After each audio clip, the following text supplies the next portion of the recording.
Hey, welcome to the show, everybody. Welcome to Council of Future Conflict, episode 479. Lovely hearing myself. All right, Joe, I had to mute you there because I was getting feedback through your speakers. So I don't know if it's a mic sensitivity thing, but that's what I did. All right. Council of Future Conflict, episode 479. My name is Scott, the proprietor of the Future Conflict channel. Today we're talking about, shall we play a game? Yes, let's play a game. We're going to play global thermal nuclear war eventually, probably. And what we're going to be talking about would be the opening moves in preparation for a global war like that. Clearly, China is, like we've been saying for a long time, the main opponent that America would face. But of course, there are the whole strategic alliances that would be pulled into any kind of a global conflict. So we're going to be talking a little bit about some of the stuff happening that kind of plays into that narrative. And then we also will be talking about a potential Ukraine deal coming. And so there are some things in the works, such as the talks in Saudi Arabia and all the jibber jabbering going on over in Europe. So we'll be looking at that and figuring out if any of that is going to pan out toward a positive, and less expensive end, because war is expensive, or if they're just going to continue to dump good money after bad, and burn through the rest of the military age population within Ukraine. I love that you found this guy doing the soy jack face before that was even a thing. It's I know, right? This is, I feel like you could make a meme here of pretty much anything and just put him on those screens, Yep. Watcher, I think you have a challenge for today. Oof. We'll see. You could do it during the show. Joe, how you doing today, brother? Well, we're doing pretty good. We got a group of guys out here learning some Fieldcraft. Today, we're going to talk about the exciting topic of field sanitation. I know everyone's on the edge of their seat for that exciting discussion. But then we're going to get out and do some land navigation for the rest of the day. It's supposed to snow here in the hills of central North Carolina at the world famous G Camp. NC Scouts running around here somewhere, having a good time. Expecting a lot of people this weekend for the Scout and Recce course, and just having a great time with like-minded folks, getting to know each other and building those networks and those groups and alliances all across the country. So good times. Yeah, absolutely. Building those networks is so important for what we do. And so that's good to see. Joe, the other part of it too is that I hate to say it, but you're kind of answering the question: Does a bear-like man shit in the woods? Unfortunately, Watcher's not there to demonstrate, but you are at least teaching them how. If you do shit in the wood, this is how you do it. Watcher is a Nephilim-shaped man, not a bear-shaped man. But I'm going for close approximations here. I did yesterday say we're going to learn if a gorilla poops in the woods, and we're going to learn how to do it effectively. Yeah. But it's going to be a good time. The best thing I could say is get out the class, and I told the guy who did this that I was probably going to make a Navy joke out of it, but we had one guy who was registered for class, and he said, "Well, it's going to snow and be cold, so I'm not going to come." Hey, man, you're not going to make it, right? Right. And of course, he's a naval officer, so I'll let him send me a nasty email later today. But you got to get out in all weather conditions and try your gear and get out there and actually spend time being uncomfortable. These guys spent the whole day learning how to be comfortable on the ground, play in prone position, and we had a good time. So yeah, you when you say something like that, you're kind of willfully walking into it, I think. So I told him, I said, I'm going to make this a Navy joke. He goes, I wouldn't expect anything else. I said, all right, just so you know. Right. No, absolutely. Watcher, how you doing, brother? Oh, doing well, doing good. Just trying to figure out why a certain comic that we have uploaded and thought was good to print several times hasn't done it, Scott. But fans, we will let you know. Going to be on the phone with that company as soon as they open again this morning. So fun time. Speaking of comics, I wanted to share something. Not good. Hey, hold on. I got to interrupt you because a world famous character just walked into the room. NC Scout is standing here in front of me with a package of tortillas, so I know goodness is about to happen. Morning, sir. Well,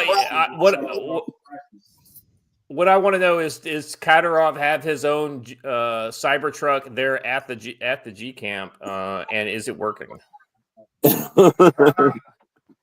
Definitely last week, and it got stuck in the Oh wow! Wow! One of the students here for Syria had a test. I read an article about the Cybertruck's great, but it really does need a better low gear. Those electric motors. The Cybertruck is great. Yeah.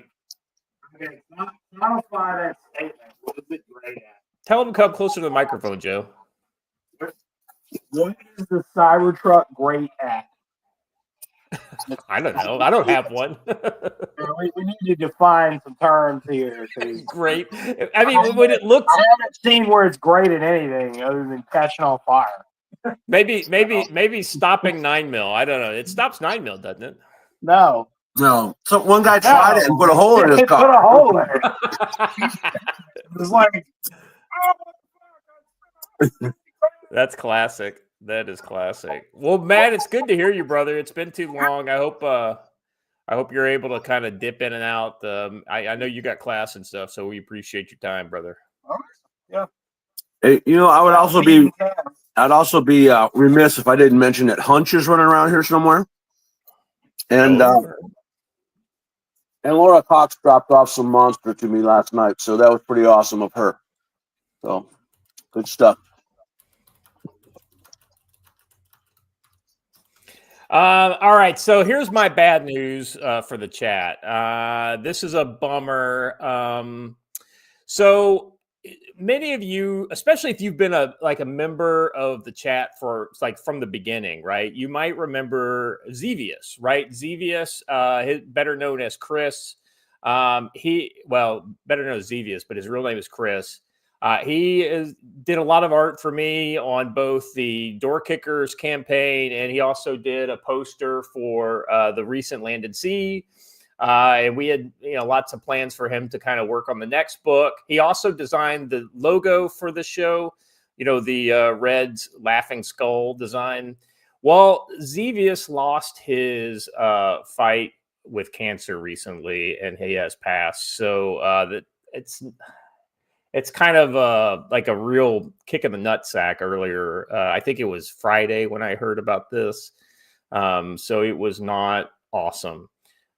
So anyway, you know, it's nothing you can really do about it other than say, you know, I'm glad that I knew them. I knew him. He was a trusted friend and somebody who helped me out with a lot of my creative endeavors a lot. And like this piece of artwork that I'm showing here, this is his alternative, his cover for the Doorkickers campaign. And so, you know, if This you would hit know, if tough too, because he didn't say anything to anybody. The only Yeah. people that he told were people that he was actively working on a project for, because it might affect them. Yeah, he was worried that he would affect some of his business stuff. So yeah, and that's the kind of guy he is. He wasn't trying to, you know, shop for sympathy or anything like that.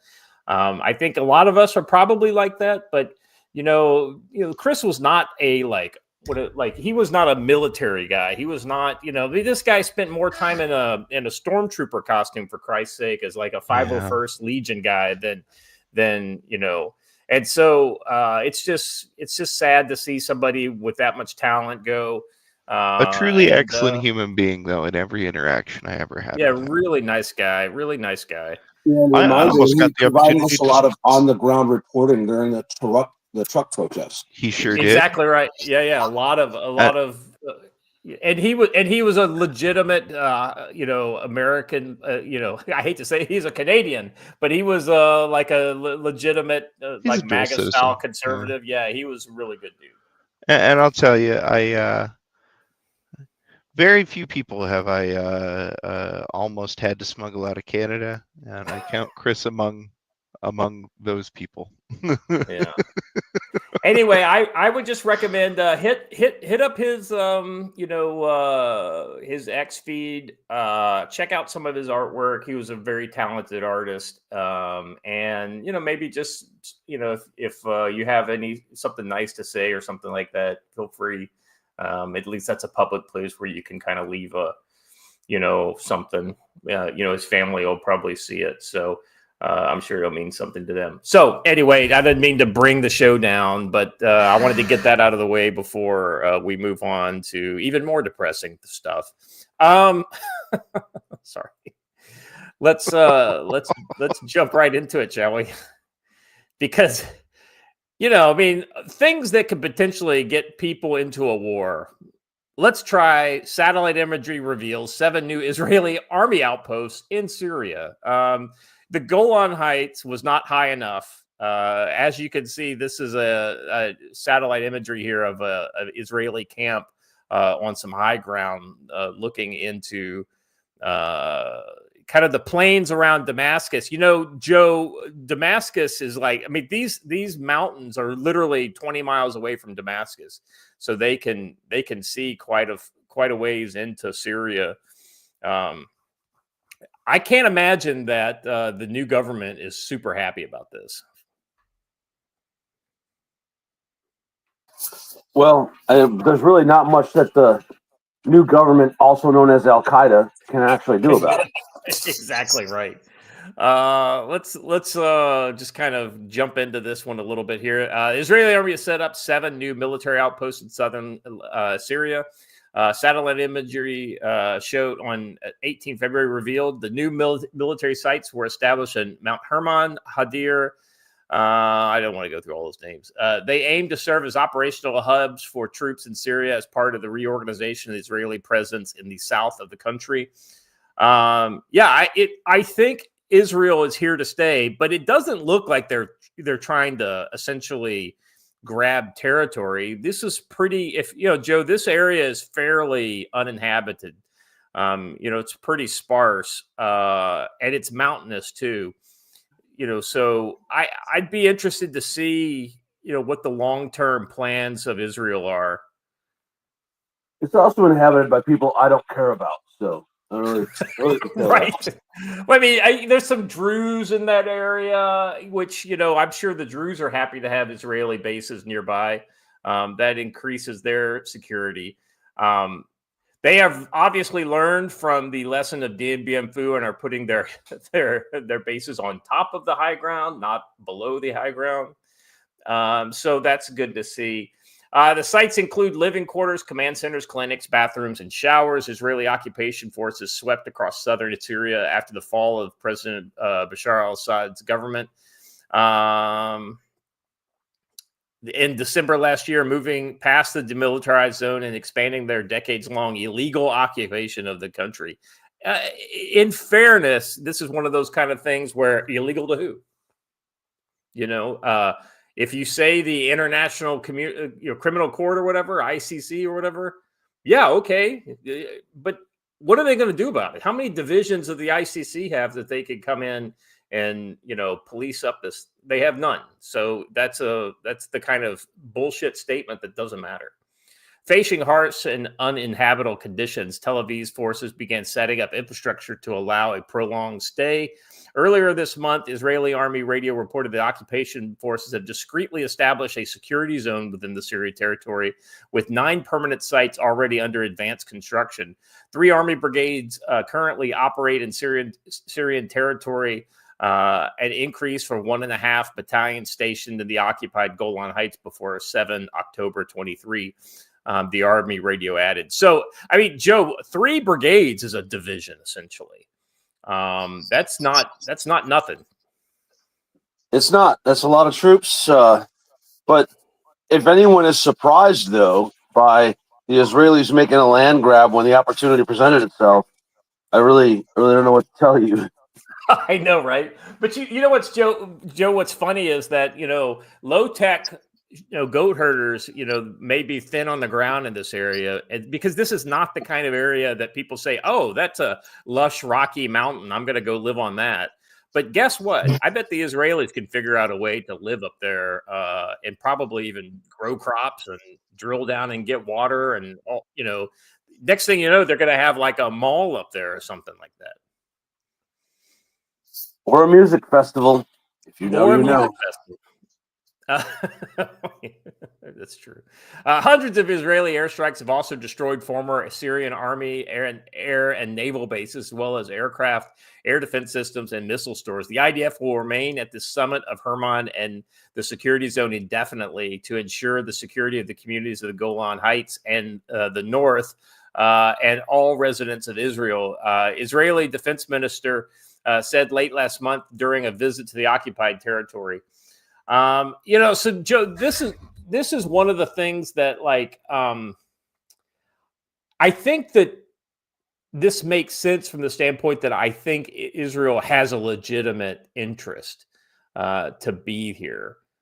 This is not like, some kind of capricious land grab, right? This is, these are the places that Hezbollah and, Iran-backed forces, that Quds force, were shooting missiles from into Israel. So it's not like this is some sort of like just we can do it, so we're going to do it. There's a purpose for this.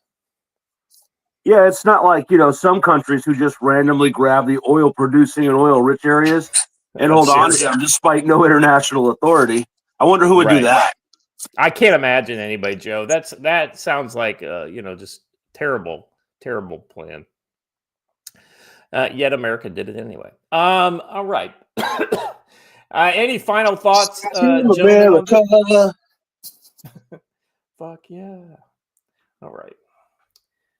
Let's see. Follow Stormy's instruction. She says, do not forget to like and subscribe wherever you are watching and share. Yes, absolutely. Please hit the like button, subscribe to the channel, and share that video out there. Let them know this is good stuff. Let me catch up on some super chats. We had a couple.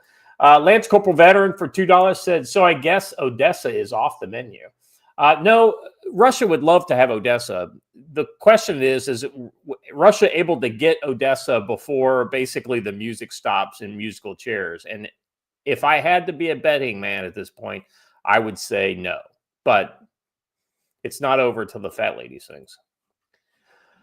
Pinochet's helicopter tours again for $2 says, should the U.S. perform a first strike on UK and Europe?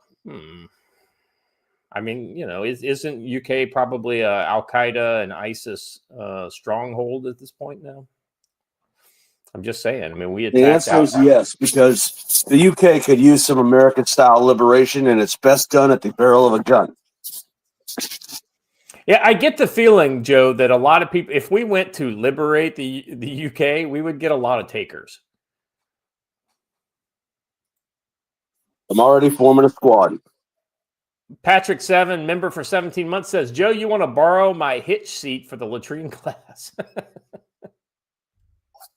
You know, we actually talked about using e-tools as seats, and the problem is in the weather that we're having, the e-tool blade is a little cool on your regions that have to use it. I was gonna say you might freeze to the shovel blade. As somebody who has 20 years of needing to perfect the cat hole routine, I'm here to tell you that the squat is probably the best way to go. Seats and field are not where it's at.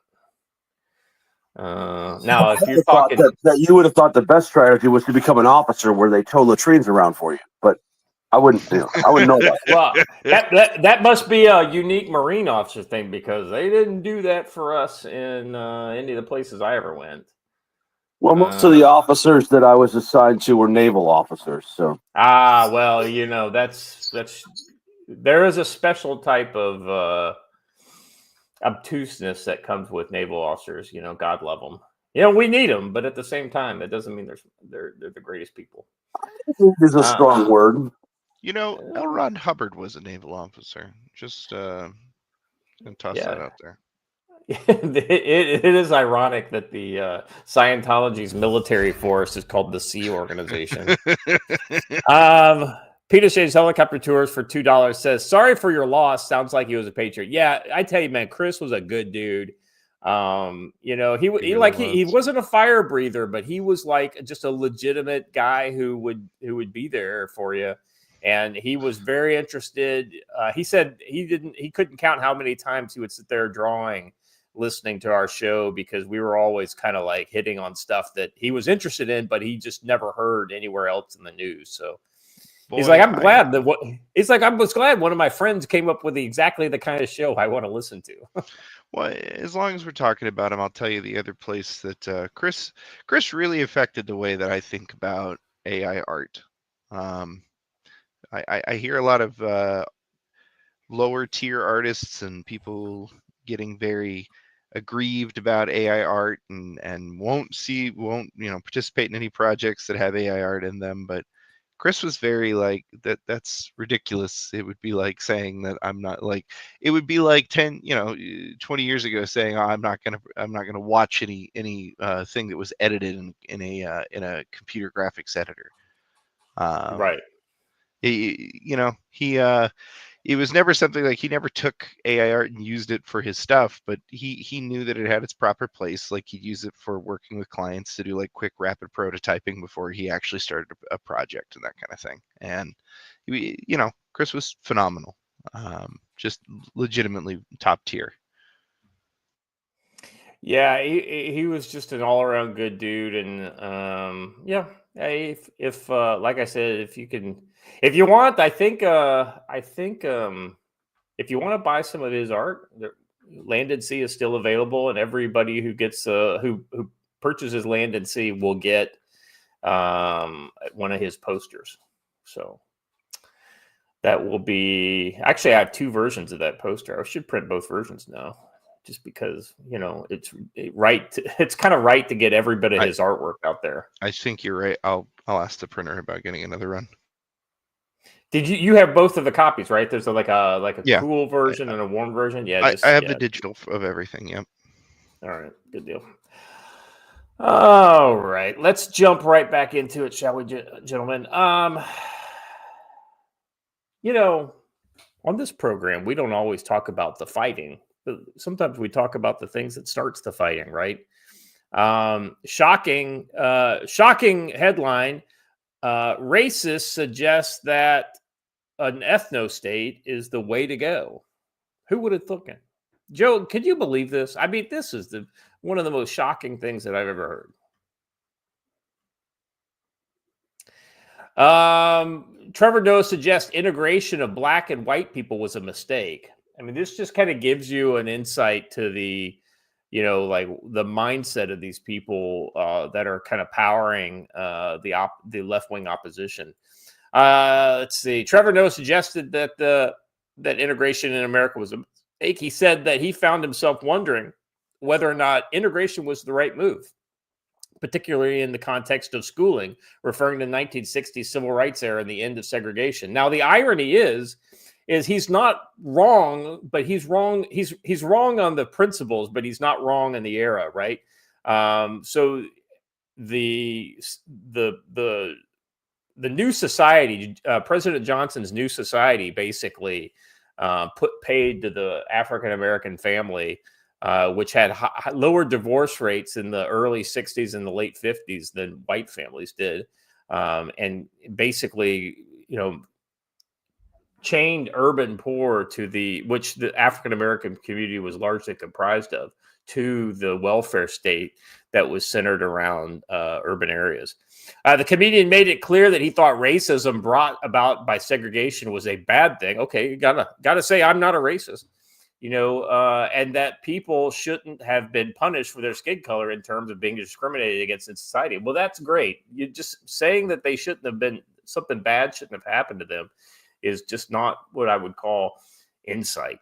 Let's see. Let's listen to what he says here. I think it's about 2 minutes. Now, why do we listen to a guy like this? Why do we platform him? Why do we because we can't just sit here in an echo chamber and just talk about why the things that say he espouses are bad, right? We have to understand the people who stand in opposition against our ideas.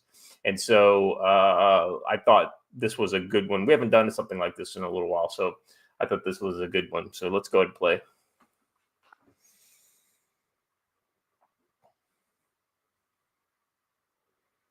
It's not playing.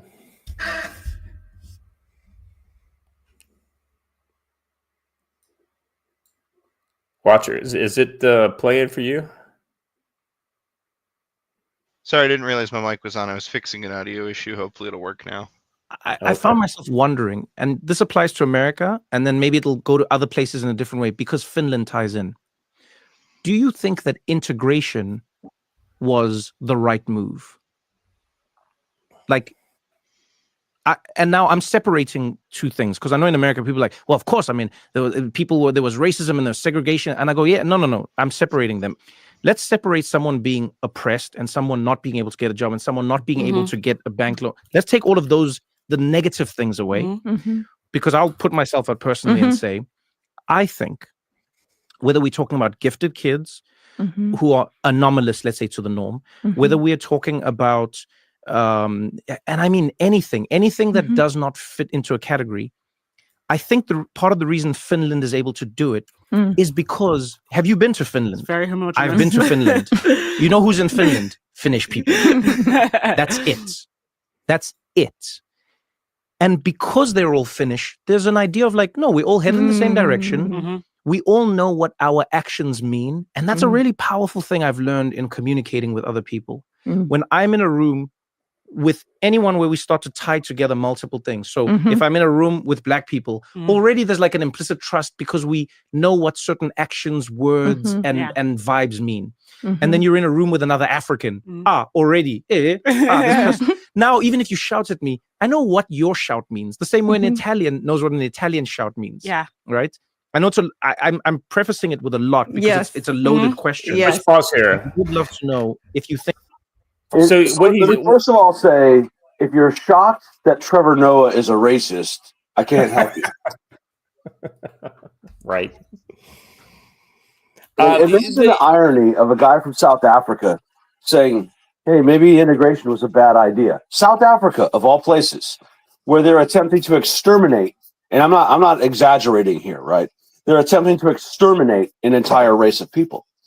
Yeah. And the example he wants to go with is Finland, which is ironic because right next door is Sweden, who is failing miserably at integration, right? It was a 100% homogenous society, and they brought in outsiders who are entirely antithetical to their entire system of life and it's not working out well, and we're surprised by it. Yeah, so the last 20 years in Sweden, Joe, that you make a perfect point. You know, you've got Finland on one side of the line and Sweden on the other. Sweden has basically been a 20-year, like, let's see what happens when we let people who believe a completely different thing from us into our country. And you have exactly what you had, which is a nightmare scenario in Sweden. But the irony here is, like, what he's talking about has nothing to do with race. You know, what he's talking about is culture. Culture is the active ingredient in all of this. And stupid people, like most racists are, assume that culture is completely tied to racial identity. And this is why the entire identitarian fallacy is widespread in these communities, right? Well, I mean, yeah, and I'll be honest with you. Everyone's going to take this as a terrible thing to say, but it's a true thing to say. Colonization is the only reason why Africa still has the population and India still has the population. Both of those continents or subcontinents were on the way to killing each other and exterminating each other. And Western civilization interceded and probably saved them from extinction. right. Like, let me give you an example, right? You know, I have way more in common with a guy named, like, Cannon, right? Cannon he's a black guy. I'm a white guy, right? But we're both Americans. We both love the Second Amendment. We both love freedom of speech. We both have these inherent American cultural touchstones, right? Now, you know, maybe some of the music that he grew up listening to is a little different. Maybe food might be different. He's from Baltimore. I'm from the South. These are regional differences, but at the same time, we have these global kind of cultural touchstones, right? Now, if you compare the two of us to, say, somebody from Sweden or somebody from Inner Mongolia or somebody from, you know, Niger, right? While our race may be completely different, our culture would tie us together and put us in the same boat way before we would get in the same boat with somebody from one of these other continents, right? I mean, so people don't understand that culture is the active ingredient, right? Now, Joe, you spent time in a very violent place where people racially were identical, but they were antithetical cultural, and I'm, of course, talking about the Balkans. I mean, just if you would just talk a little bit how people so close, you know, it would seem close, were very different, but everything was linked to culture, right? And religion specifically in that area. Well, I think the truth is that humans are tribal. And if Yeah. you live in rural Finland, but you're 5 miles from Sweden, you still don't want to mix with those dirty Swedes, even though they look just like you, dress just like you, and live just like you. Yeah. Totally different culture, totally different tribe. What you know, what's ironic, Joe, is that have you ever found yourself in a foreign country and then all of a sudden you're around the people from the foreign country, all of a sudden you run into a random American, and there's this moment of like, oh my God, another American. It's like, yes, I know that I have nothing in common with this person because they're from California and I'm from Kentucky, right? But just being American, you know, you have that kind of moment of scared kind of like, okay, you know what I'm talking about. Like, oh, March Madness is going on. Yeah, who are you rooting for? Oh, UCLA. Well, I'm for Kentucky. But still, you know what March Madness is, but these people that were around have no idea, right? I mean, so there are some kind of like, you know, you can fight the people that you're right next to, but that's only in the context of that local conflict. You know, when you start looking at these global issues. No, Matt and I were just talking while you were talking, and we draw the line at California. I'm sorry. I mean, you know, it's the thing that the saving grace of California is that most Californians aren't from California. So, well, you know, I'm gonna tell you this: you were just talking about culture, and I'm looking at this massive mountain of corned beef hash that Brush Beater is making right here. Yeah. I'm gonna send a picture to you, Watcher. This right here is American culture, North Carolina culture going. Hey man, food is culture. I mean, it's the easiest kind of culture to get past. I mean, Joe, you know, our shared love of Korean barbecue will forever link us to the Korean culture. You know, so All right. Anyway, Yeah, put it on the screen. We want to show everybody what we're doing right now. Watcher, you got that picture? I'm looking for it. Is it in the DM group? CFC DM group. Okay. Oh, there it is. Yep. Yeah. That's American culture right there. Very good. Now all you need are some biscuits and some gravy. Yeah. All right. I'm over Trevor Noah. I just thought this was interesting to find out that shock of all shocks, ethno states tend to be more peaceful because everybody fucking agrees with each other and probably is related to each other as well. So, Well, the other problem is that those women who are on that show with him are like, well, Trevor Noah's from South Africa, so he would know. Trevor Noah ain't been in South Africa since he was a small child, right? Well, and I will go. The thing I love about Americans, Americans, we think we're the best at everything, right? And that's the reason why these ignorant American racists that you see in the BLM movement and some of these other identitarian movements, they think, oh, well, America is so racist. Let me tell you, I've been all over the world. I have not been to the African continent. Oh, maybe, no, I have not been to the African continent, but I've been everywhere else. And America is the least racist place that I've ever encountered. You think of a racist part of America, less racist than almost every other place I've ever been. I'm just saying. Yeah. And Matt just said it. We're not xenophobic like a lot of the other places are. Like, go to Japan and see how that goes, right? Oh, yeah, 100%.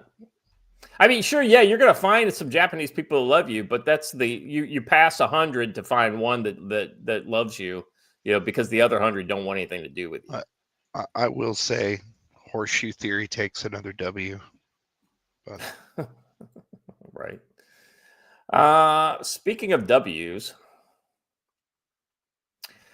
gentlemen, tell me if you've heard this one before. CIA reportedly flying MQ-9 spy drones over Mexico as cartel fight nears.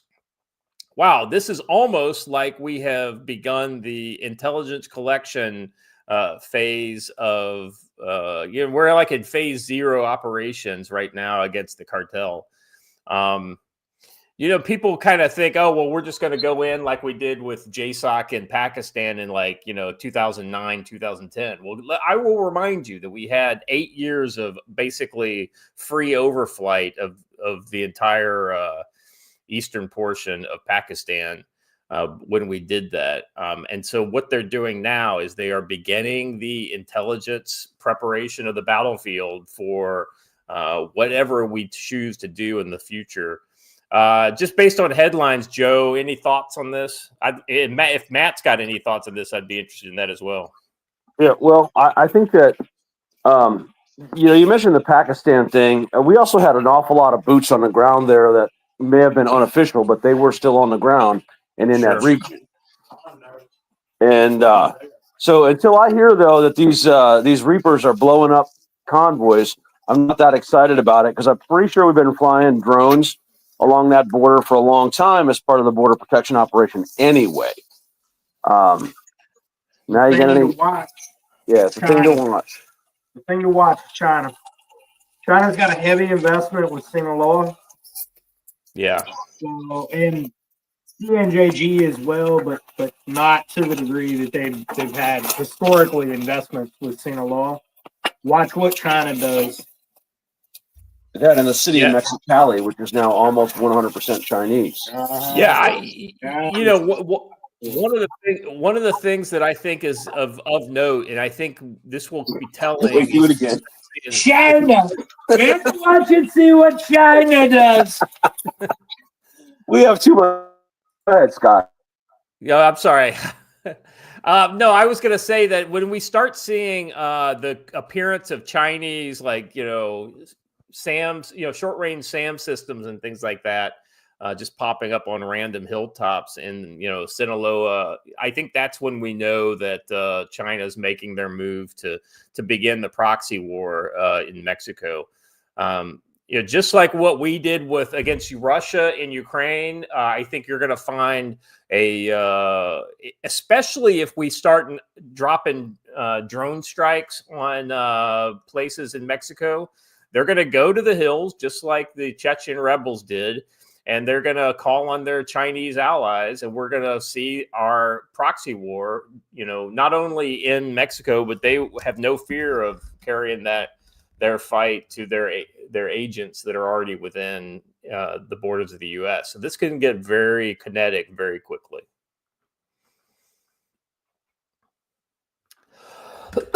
Gonna get interesting. Yes. Yeah.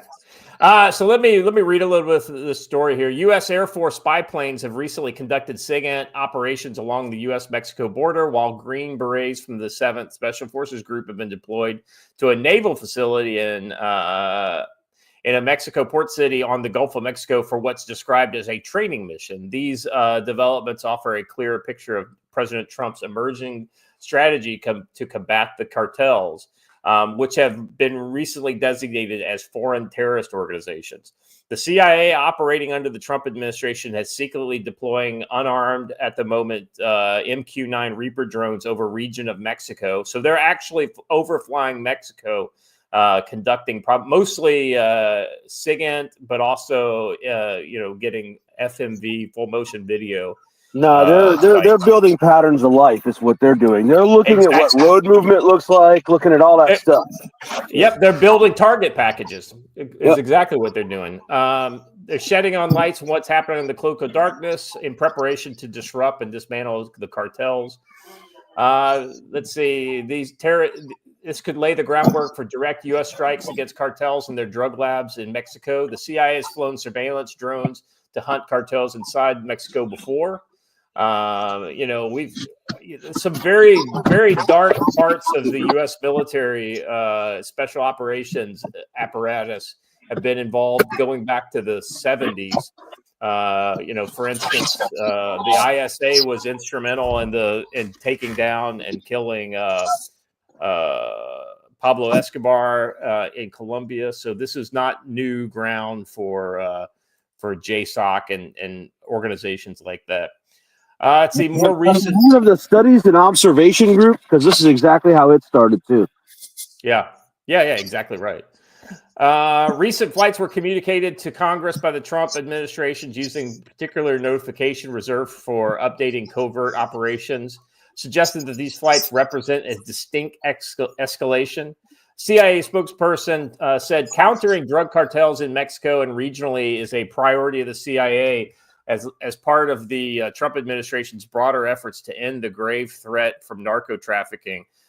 Director John Radcliffe is determined to put CIA's unique expertise to work at.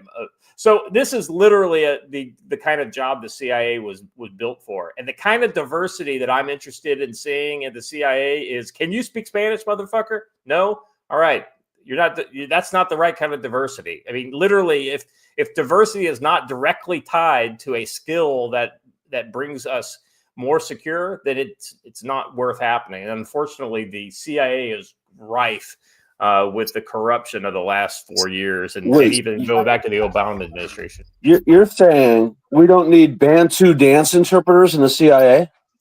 Well, I mean, with the way the Congo's going, Joe, I don't know, maybe. This dance that the M23 rebels are doing says that they're going to attack here next. Okay, well, maybe. Bantu though. That's not Congo, but yes, the point is made. Let's see. Beyond spy planes and drones conducting SIGINTs and other surveillance operations, the U.S. Special Forces operators should be viewing this as the beginning of a war against the cartels. We suspect financial sanctions could be used to pressure Mexican banks to disrupt cartel financial networks. I'm here to tell you, they're not just using Mexican banks; they're using American banks, and they're using things like cryptocurrency and all that kind of stuff. So, guys, I mean, how far out are we from a kinetic war against the cartels? Let me just say that the Sicario series was a documentary. It was just a little ahead of its time. Yeah, just like Blue Dawn. Yeah, pretty much. Watcher, what's your take? Yeah. And particularly, what do you think China's willing to kind of get involved with? I don't know, man.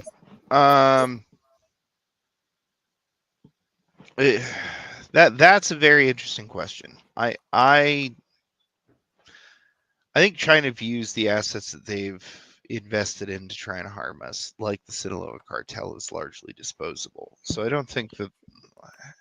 Well, I don't think they're going to throw them away. I also don't think they're going to put much good money into preserving that. Yeah. Just as we have issues, like just as it becomes infinitely harder for us to be able to project our power the further away from American shores we get, it's infinitely harder for China, as they don't have those big boy toys to let them run around and bully people on other sides of the planet quite as easily, right? Yeah. I don't know. This might just be counted as part of an ebb and a flow. And if you look at, let's look at this from a different perspective, right? Let's pretend that I'm China and I have been explicitly waging war against America for the last 10 years via chemical means with my partners, the cartels. If we look at numbers of Americans killed and the amount of American society disrupted for the amount of money that was put in and the amount of Chinese assets and people that were hurt and or compromised in the process, it is a unquestionable, devastating win. Just an absolute coup on their part. What are the numbers? It's like over, I think it's multiple hundreds of thousands of people a year for over a decade now. Yeah. Well, the thing. Well, so what I'm saying though is that if at a certain point they just go, all right, well, I mean, we've done well enough, and we'll give you a little bit of support, but I don't think it would be hard even for China to pull up stakes on some of this and just be like, all right, we'll just find another way to get it to you. Yeah. No, you're right on the money there. The other thing too is we saw these Chinese military-age males coming across the Darien Gap during the entirety of the Biden years, streaming into the southern border. Most of them were not intercepted and caught. Those that were essentially given access via an appointment in 2 years and then released on their own recognizance. So there is a domestic support for Chinese military operations in the U.S. right now. And then that's just Chinese. Then we've also got the cartel operations. If you're just counting cartel operators, I mean, you're probably talking in the 50 to 70,000 range nationwide, maybe more. If you're looking at support networks, it's probably 10 times that. These are people throughout America that are willing to house, support, transport, feed people who would basically fight for the aims of the cartels. Joe, one of the things that you've talked a lot about is the La Raza and the kind of Azatlan and these types of things. These are the kind of things that, like, the cartel doesn't give a shit about that because they care about making their money. But these are the kind of false political fronts that they could easily put up that would allow them to kind of hide their narco war as some sort of liberation movement in the Southwest or other various parts of America. So there's a lot of layers to this of where it could go. Yeah, the Reconquista is real. Aztlan is a real thing. So, and La Raza is making a comeback as a popular phrase, which means the race. So the race, yeah. A lot of interesting things going on. So anyway, I thought that was something worth bringing to the attention of this audience, something that I know that you guys have been following, and then we've all kind of been talking about on and off. So we'll be kind of revisiting this, I'm sure, because this shit ain't going nowhere. All right, Joe, tactical-wisdom.com. What it's not like you got an article today, but you got an entire event going on out there at the G Camp. Tell people about it. Yeah, so what we've got going on right now is Fieldcraft class, where we're learning the outdoor skills, the movement skills, the building and overnight site skills, and all kinds of good stuff like that. We've got a good group of guys out here doing it. Some return students, some new ones, some show fans, and some new show fans. So having a good time with that. I'll be doing that class again up in Montana and next month. And boy, we got a lot of good things going on. Right after Fieldcraft, we jump right into the NC Scout and Recce courses. I seriously think that your training progression should be Fieldcraft, then the Scout course, then the Recce course, then jump into his Matt's RCO course. But it's going to be a good weekend. Lots of good guys coming out. More members of our show chat coming out tomorrow, but some have already been here today. So check out our training schedules either at brushbeater.store or at tactical-wisdom.com. If you're in the west part of the country, keep in mind that May 16th through the 26th, NC Scout, myself, Kay from Combat Studies Group, and I think maybe Tony from Wyoming Survival will all be out there at Montana, Camp Ponderosa, running classes all week long. So keep an eye on the schedule, get to a class, and learn some skills. That's very good, and it goes beyond just skills, right? It goes to meeting people and forming those networks. So building networks and building camaraderie and fellowship. But on that note, I got to jump off and get started on class. So I thank you for indulging me for a little bit, but I will be back on Friday. All right, brother. We appreciate you, brother. All right, see ya. Yeah, we'll see you. Watcher, it's just me and you for the remainder of the show. That's all right. We'll probably breeze through this second half here. Segment one, talking about this kind of great game that is kind of global conflict. And so the way I kind of promoted this was these are all things that are connected yet disparate, that all kind of bring you to, like, you when you pull the thread, it brings you to what is essentially the possibility of a global conflict. Is it a nuclear war, global thermonuclear war, like what we saw in war games? Not necessarily. I would be surprised if you didn't have some amount of nuclear weapons used in whatever happens in the near, in the kind of global future. But that's just one aspect, right? For the most part, this is not a mutually assured destruction type of situation. This is a going for all of the marbles. So, this is the reason why you don't create an Iron Dome over America if you think that nobody would ever use nuclear weapons, right? That's just it, right? If only they're only to shoot 1 or 2 or 5 missiles, then there's a possibility you could shoot them down, right? And that's the reason why, because you think that may happen, that's the reason why you create a defensive network. But I mean, this isn't the 1980s. I mean, Trump's ambitious. I know that there are plans out there to basically scale this stuff. So people are thinking larger scale conflict. So it's not just 1 or 2, missiles from Iran or something like that. Or North Korea. This is looking at systems that could put us on a better kind of footing with China. Beijing Underground Command Center prepares for conflict. So this is a pretty impressive facility that they've built in China. So Chinese People Liberation Army is building the world's largest military base underground in possible preparation for conflict with the United States. This thing it says it's large enough to fit 10 Pentagons inside, Watcher. That's freaking huge. But then again, I mean, the PLA, they got what, 1 billion people in China, Yeah. The new super large facility should not be a surprise. It's a logical and iterative next step of a long program of underground facilities by China.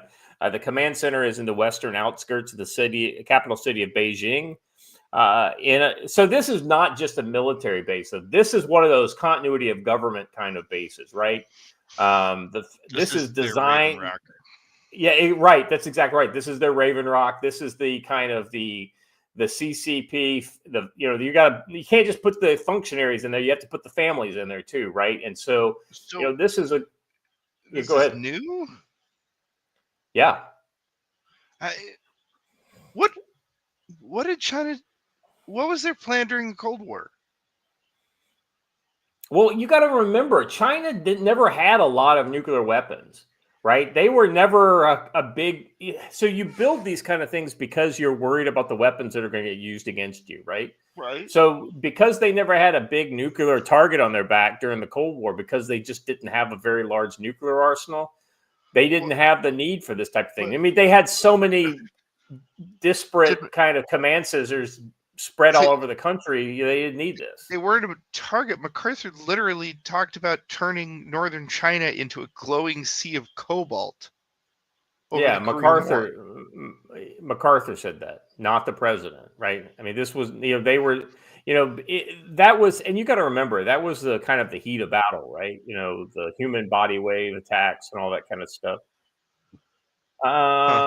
Let me just kind of tease this out. So in about 2011, stories begin to appear around China of their underground Great Wall. In March 2008, China's state-run CCTV network broke the news of about a 5,000-kilometer-long network of hardened tunnels built to house the Chinese Second Artillery Corps, increasing modern force of nuclear-tipped ballistic missiles. So this was basically like basically an entire road network underground that they could just pop up, that they can have these, truck-borne nuclear missiles traverse and then pop up anywhere along this thing. Let's see. That raises a kind of interesting question for me, and I've heard people say that China wants to use these truck-borne ones because they have such a large country and it makes it, I mean, they have some actual in-place nukes if I'm not mistaken, but these are a decent portion of them are these mobile nukes.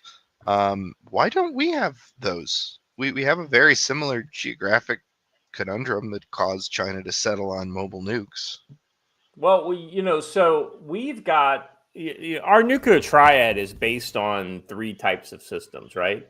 Air-based systems, silo-based, ICBMs, and then the nuclear subs, right?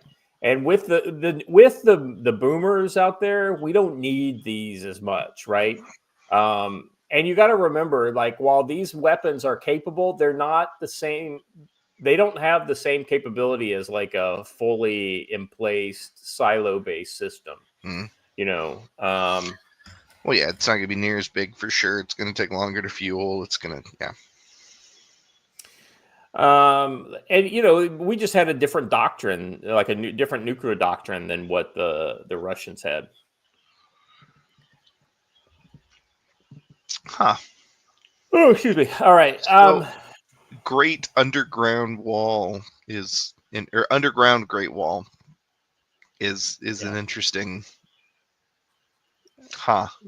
Keeping the barbarians back.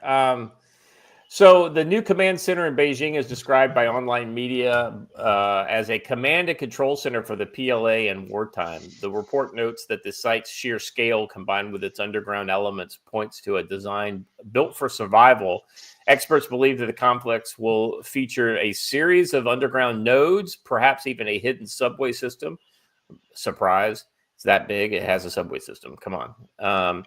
All interconnected by subterranean passageways. When completed, the facility will be called Beijing Military City.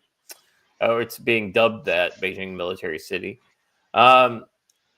Let's see. It says here Western equivalents are limited by comparison. So, like, for instance, you've got the Greenbrier Hotel in West Virginia. You've got Raven Rock, of course. These are ones that we know about here. Now, there's been stories of like large underground tunnel networks and things that in that kind of Virginia. Well, Cheyenne Mountain. And you also have, what is it? I think it's called the Pit or the Hole. Yeah. That's in Omaha, where the SAC headquarters in Omaha. They literally talk at Office Air Force Base. I guess it says they're having to rebuild it due to a flood in 2019 that damaged it. And then, of course, you got Cheyenne Mountain. And there's a backup.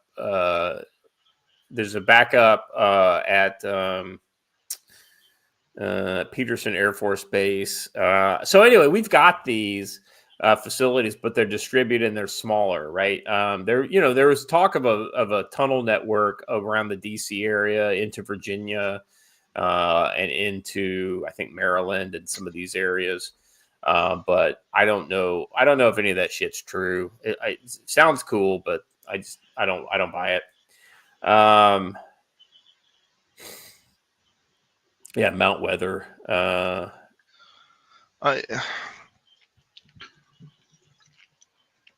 I would be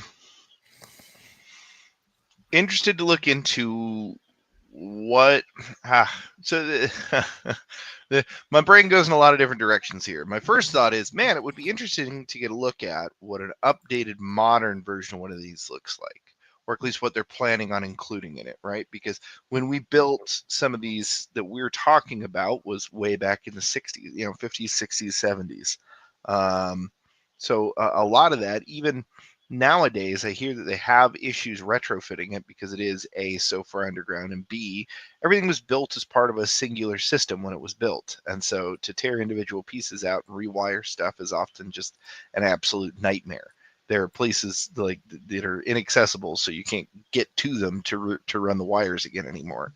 All kinds of little problems like that. So it'd be interesting to see we're never going to, obviously, but it would be interesting to see what considerations they've put into this modern system. But at the same time, it's China, and so you have to question how modern it actually is. And I'm not sure I'd want to be part of a deep underground Chinese facility. You look at how the rest of their construction goes, and I'm just saying that's not an assignment I would be hungering after. Here's the thing. Here's the thing to remember too, especially when your opponent has the ability to have large number of highly accurate nuclear weapons, right? Yeah. A large facility becomes a large weapons sponge. Well, kind of, right? Because I've heard just that guarantees Cheyenne, okay. Like Cheyenne's supposed to be able to take like 20 plus direct hits, I think, before it starts harming the occupants. So it all depends, right? It depends on how serious they're being about this. Well, yeah, I mean, so here's the thing, right? I don't think this is that deep underground. I think it's just like, like 6-story, it's like basic bunker kind of stuff, right? And when I say big, I'm talking like, maybe 40 feet, 60 feet underground, right? Yeah, no, sorry. Yeah, no, Scott's right. Like that's oof. Why bother? Well, I mean, all you're just guaranteeing is that we just have to task 20, 40, MIRVs to that thing. If you do go to a nuclear war scenario. But I don't think that I still don't think we're going to go there, but yeah. Huh. So yeah, anyway, it's something that is out there, and these are the kind of things. I mean, they don't invest this kind of money to build a hole in the ground if they don't think they're going to need to use it. They got a Stargate down there. Great. Watcher, wouldn't that be crazy if all the Chinese just disappeared into like some portals to go to some other world? They have ascended. Right. What is it? The mandate of heaven has called them home. Oh shit! The rapture just happened, and all the Chinese Chi-coms are gone. Be running around like the Chinese or the Dwemer or some shit. Everybody's trying to figure out what happened to them. Of all the religions that could have been potentially right, who knew that the mandate of heaven was the was the one? Right. Let's move on, shall we? That's a kind of like a signpost to the apocalypse #1 we're going to talk about today. And then so China is definitely our main adversary in the world. And I thought this is a article from Real Clear Energy.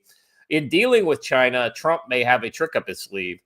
China is the only country in the world that can seriously challenge America's longest-standing status as the global top dog. However, unlike the Soviet Union, sometimes referred to as Haiti with missiles, that's kind of funny.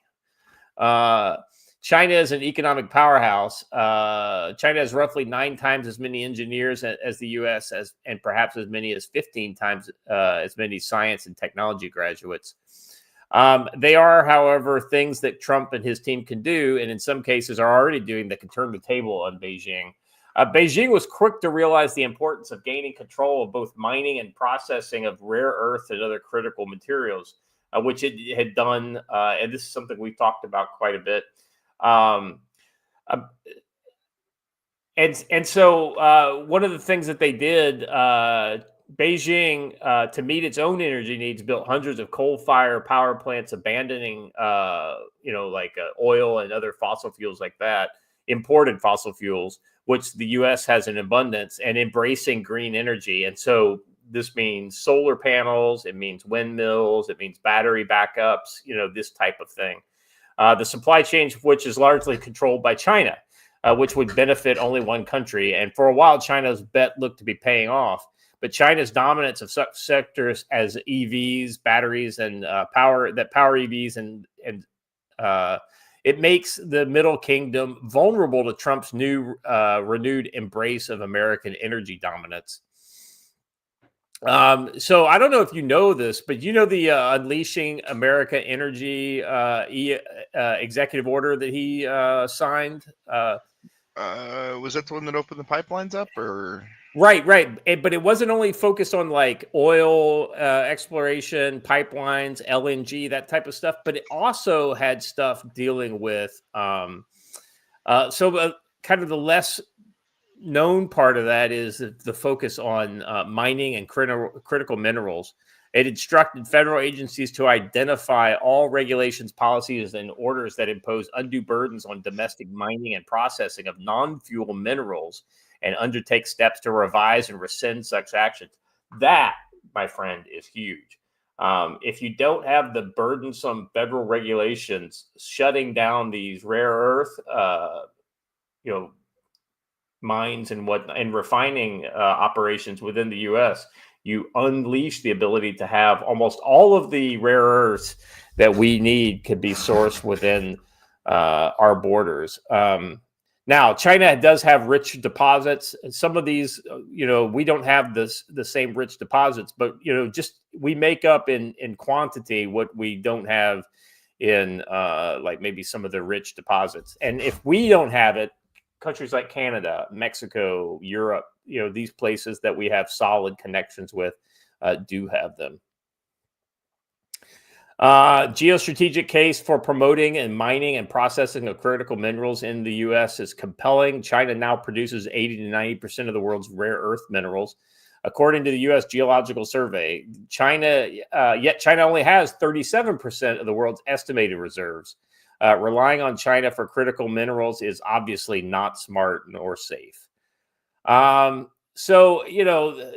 All of these minerals are really important to high-tech stuff, and that's the reason why, we need to tap into our own supplies of this. And this kind of goes also to Trump's desire to acquire Greenland from Denmark. So if you're not tracking, basically it's not only strategic, but it's also huge reserves of minerals, to include rare earth minerals. And that's one of the things that Trump wants to exploit. So I think this is interesting. I think the trade war will precede the shooting war that we have with China. But ultimately, we've got to put our own economy back on the front foot and become strategically unreliant on countries like China, and other places in the world that don't have our best interests at heart. Music to my ears, Scott. I've been calling for a decoupling from China for the last decade or more. Well, and this is the reason why the recent tariffs on steel and aluminum were so important, because what this will do is this will kind of spur the the market price for steel going up in the States will bring domestic production back. And steel is, as if you've been following the show for a while, steel is one of those things that I absolutely believe should be a strategic, material that we do produce. And there's two ways to do that. A, make it economically feasible, and B, mandate that U.S. steel be used in certain types of military projects. And then that would create an artificial demand that may not be there otherwise. All right. Now, we talked a little bit about this earlier, this Iron Dome, to stop China from shooting missiles at us. This is pretty interesting. A lot of pieces of this already exist, but I think what we're looking at is taking some of the concepts from Star Wars back in the 1980s and basically bringing them in the 21st century. So the U.S. Missile Defense Agency is already searching for cutting-edge missile defense technologies after President Trump signed a new executive order calling for an Iron Dome for America. The executive order gave the Department of Defense 60 days to evaluate U.S. missile defense network and overhaul it with hypersonic weapon sensors, space-based missile interceptors, and other so-called non-kinetic missile defense capabilities. So here's the thing. You heard right. Space-based missile defense. Well, interceptors. I mean, non-kinetic is the part of this that's, look, it's all well and good that we now have our government officially paying attention to this. However, this has been the race for space dominance for the last 20 years. You don't just snap your fingers and make these things. These aren't things that... So some of these things, you're totally right, are things that pre-exist, Scott. Like the sensor network that we're going to need is like essentially you just update a couple of... Funnily enough, essentially you just update the... that low Earth orbiting satellite constellation that a certain billionaire recently launched into orbit, and boom, you've got the largest monitoring network that's ever existed and highest definition that's ever existed. Well, I mean, here's the thing: having SpaceX as basically a native, a resident capability within the U.S. basically opens an entirely new, frontier of space to the U.S. And until China and other countries have the ability to duplicate SpaceX's efforts, and I don't see that happening anytime in the next 5 years. We're going to have a near monopoly on the ability to put things into orbit. Sure, but this says a very specific thing. This says non-kinetic, and unfortunately, I can only think of one popular method of trying to do anti-missile work, which is lasers. And there are so many issues with trying to shoot down a laser or a missile with a laser based in space that I struggle to even begin to like.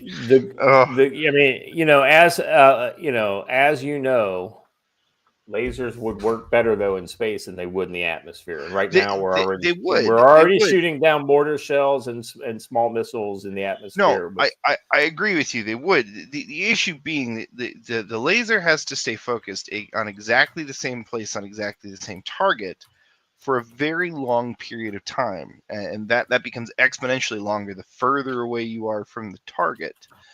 So in order to put enough energy downrange to actually burn out sensors and do the type of things that you need to do to disable a weapon system, you have to look.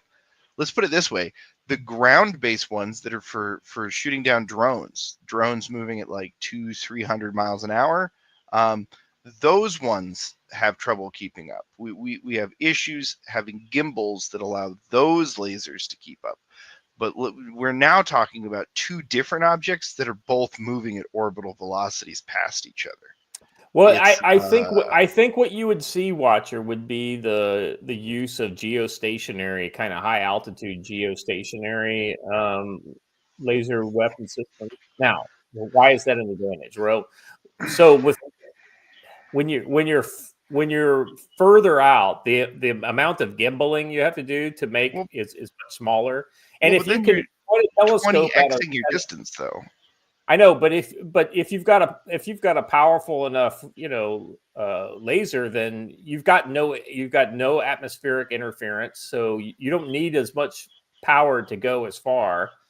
I mean, you've got issues with power supply, heat dissipation, the targeting. Yeah, it's farther away, it's harder to hit. But the fact that you can point a telescope at a galaxy, at a very, very small spot in the sky. I mean, if you can do that, then you can point a laser at a missile that's much closer, right? So, I mean, it becomes an engineering problem, right? It's not some kind of conceptual thing that is, I can't imagine how they would even think about doing that. But ultimately, I think it's possible. And then you also start entering into an area. Well, if you put interceptors in space, then when do you start putting rods from God into space? It's funny people think we haven't already done that. Oh, I'm sure that we've had test articles, but I don't think we've had any operational rods from gods, like just kind of hanging like a Cold War sort of Damocles over the world. Sure. I think the closest we've come to that is fractional bombardment weapons, which is where a ballistic missile goes up in an arc and then it comes back down and hits a target, right? Like that, right? A fractional bombardment goes around up into orbit and then continues to circle in orbit and then deorbits at a yeah. And so you don't know exactly when it's going to come down. So here's the part that I'm a little about. Steve's got it right. Like, from all the research and stuff that I've seen, projectiles are where it's at. Unless there's some big breakthrough in energy weapons in the next little while. Yeah, the interesting thing, the struggle becomes power, right? That's if of all the things that I think would be trouble for a space-based laser would be power, right? Okay, so yeah, you could do these giant solar arrays to kind of build, you have these massive capacitors to store energy, things like that. But ultimately, I think you don't want to be waiting on solar power to charge your capacitor. I think what you're going to want is maybe like a nuclear reactor or something like that in space. So even then. Yeah, Phil Collins, speaking of fractional bombardment, yes, the X-37 is a thing. Yeah, absolutely right. It's basically an orbital bomber if we choose to turn it into such. Which is why China built their copy of the same. Yeah, good ideas are, why not copy the good ideas? Peter Stays Helicopter Tours for $2 says any president not named Trump can nationalize Starlink. And then he says again here for $2, the next Democratic president will national. No, so because of Elon's close association, I could absolutely see them doing something like that. Now there already is a military version of Starlink. Yeah, I was going to say Star Shield. The problem with this is that the military doesn't need to. They've already got their own version. Yeah, and it's private, which means not to get into it too much, but part of the issue with Starlink is that you can only have so many connections at a time, and that limits the bandwidth to each connection. With the military's private one, because they have hyper limited who can actually make it into their network, it's very fast.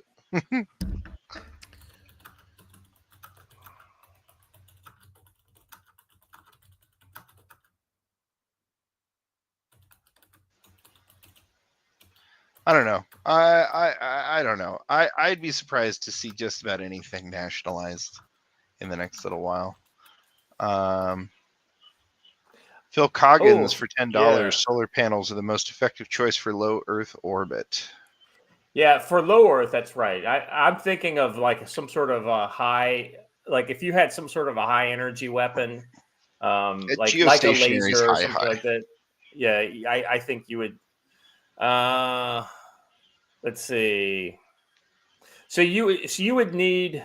let's see, you would need 1 to 10 megajoules of energy in order to get a hard kill on a ICBM kind of thing. Now, here's the reason why it's tough is not because that you can't hit it or you can't affect it. It's because a MIRV, right, which is what you'd be targeting most likely, unless it was in the ascent stage, and then you could go after that first stage, the first stage booster or the second stage or whatever.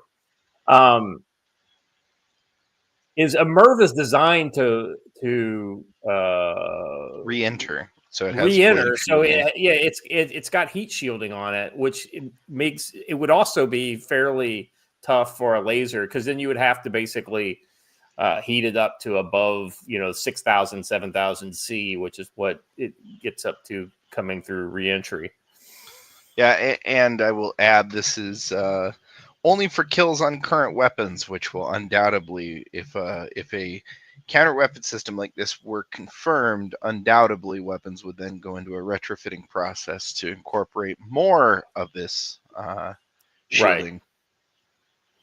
Well, but that would be a loop that would not be a short term type of thing, because you'd have to do an entire rethink on the engineering on how you would redesign these MIRVs.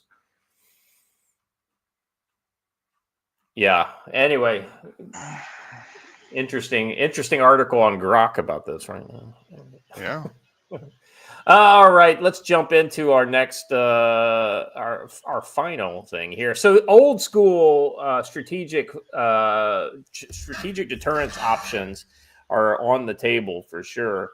U.S. flies bomber group over Middle East to warn enemies. All right, how does this warn enemies? Saber, she's a well, rat. this is what's known as kind of force projection capability or strategic deterrence options that theater commanders have at their or national commanders have at their fingertips to be able to kind of show, hey, listen, if you're not worried, look what we can do. We can just do this, right? And what that means is we can fly bombers from CONUS to the Middle East, drop bombs, and come back without telling anybody about it. Pentagon has confirmed that it deployed a pair of strategic bombers over the Middle East on Tuesday, accompanied by the fighter jet escort, as well as refueling aircraft, in order to demonstrate force projection capabilities in the region. U.S. CENTCOM announced the live munitions drop at ranges in several partner nations were part of the mission, making it a rare live fire exercise and warning to regional enemies. And we got some pictures here from the U.S. CENTCOM. There's a little video there. Let's see if little refuel.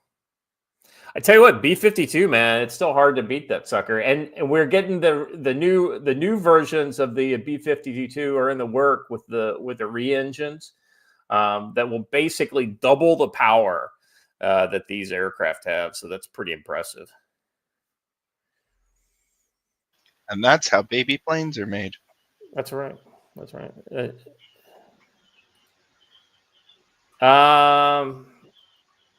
JTAC's wearing T-shirts. How professional. Not to mention the no shave shit. Some things never change.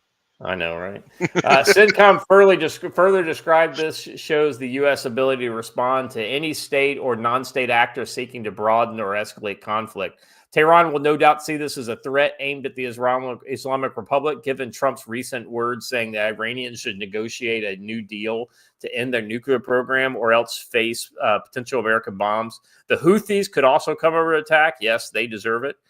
Given they are threatening to start up Red Sea. I hope they start shooting at shipping again in the Red Sea, because I get the feeling that Trump would show us how you're supposed to respond to this kind of stuff.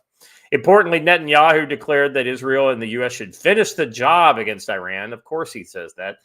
This is where I depart with the Israelis very strongly. I don't think that we should go into countries like Iran just because, we're not going to let them have the bomb. They don't deserve to have the bomb, right? If they can make the bomb, they can have the bomb. Just like North Korea, because North Korea absolutely, completely showed how hollow we were on our non-proliferation. no, it is. I don't want you to have the bomb, but if you get the bomb, it's okay. You can keep the bomb. Well, what was the plan?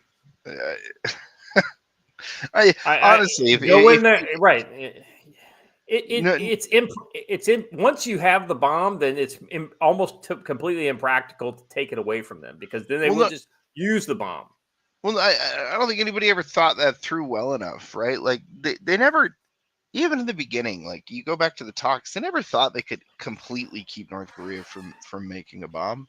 And if you can never completely keep North Korea from making a bomb, then what does the 50 plus years of political and social isolation really get you, apart from a deeper enemy?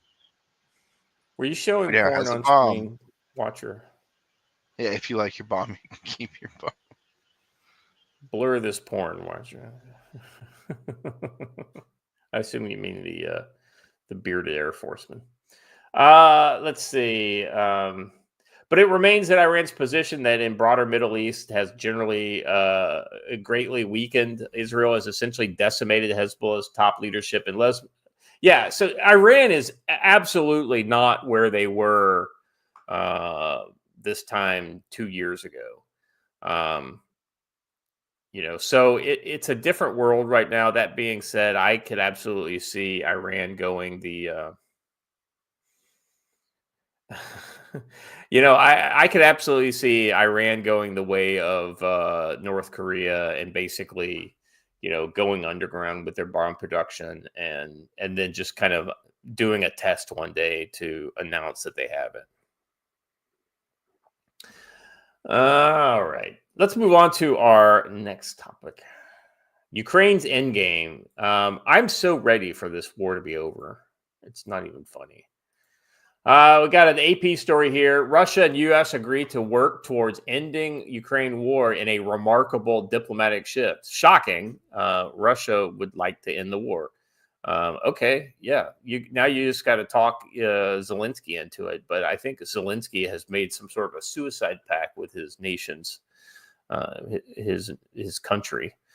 Russia and U.S. agreed Tuesday to start working towards ending the war in Ukraine and improving their diplomatic and economic ties. The two countries' top diplomats said after talks that reflected an extraordinary about-face in U.S. foreign policy under President Trump. In an interview with AP after meeting, the U.S. Secretary Marco Rubio said the two sides agreed broadly to pursue the three goals: to restore staffing at their respective embassies in Washington and Moscow, to create a high-level team to support Ukrainian peace talks, and to explore closer relations and economic cooperation. He stressed, however, that the talks, which were attended by Russian counterpart Sergei Lavrov, one of the probably the best, kind of Department of State type people in the world. That guy's got a lot of experience. Sergei Lavrov and other senior Russian and U.S. officials marked the beginning of a conversation, and more work needs to be done. Lavrov echoed Rubio's remarks and told reporters that the conversation was very useful. We had not only listened, but are also heard each other. Trump's national security advisor, Michael Waltz, and special Middle East envoy Steve Witkoff joined Rubio at the table, along with Lavrov, Russian President Vladimir Putin's foreign advisor, Yuri Ushakov. No Ukrainian officials were present, which probably is good for the initial. I mean, you've got to open the channels between America and Russia because as much damage, if not more in some ways, was done between those two channels than any other channels involved. And that's going to be, if you're able to make something happen, it will be because Russia trusts the word of the U.S. Let's see. No Ukrainian officials were present in this meeting. Ukrainian President Vladimir Zelensky said his country would not accept the outcome of the talks. There's no outcome of the talks. This is like relationship building, essentially. Ties between Russia and U.S. have fallen to their lowest level in decades. In recent years, a rift has widened ever since Russia illegally annexed Crimea from the Ukraine in 2014, and only worsened after Moscow's full-scale invasion. The U.S., along with European nations, imposed a raft of sanctions on Russia in an effort to damage its economy, and the embassies in Washington and Moscow have been hit hard by expulsion of large numbers of diplomats as well as other restrictions. Rubio said Tuesday that ending the war in Ukraine could unlock the door for incredible opportunities to partner with the Russians on issues of common interest. Now, this may sound controversial, and this does not mean me endorsing Vladimir Putin, but we have way more in common with Russia than we don't. I mean, like, we have way more in common with Russia than we do, say, with China. Russia and Europe are a very good fit in so many ways. The problem is that we've basically pushed Russia into China's orbit, for a lack of better words. All right. Moving on. Let's see.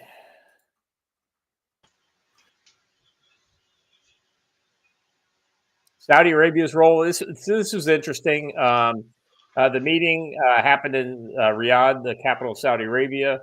Let's see. Saudi state media described the talks as happening at the prince's direction. Like neighboring UAE, the prince has maintained close relations to Russia throughout. Saudi Arabia has also helped prisoner negotiation and hosted Zelensky for an Arab League summit in 2023. So the war continues. Moving on. So, and if you want to know why Zelensky was not invited to the first round of this kind of stuff, it's shit like this that gets him called out.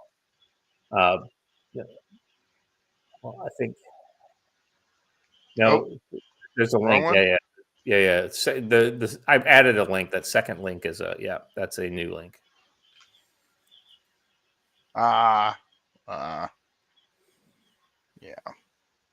And so this is a little video. A little ingrate pissant, but yeah, let's do it. American money, good. Give us 250 billions, which are here in Europe, frozen Russian assets. No answer.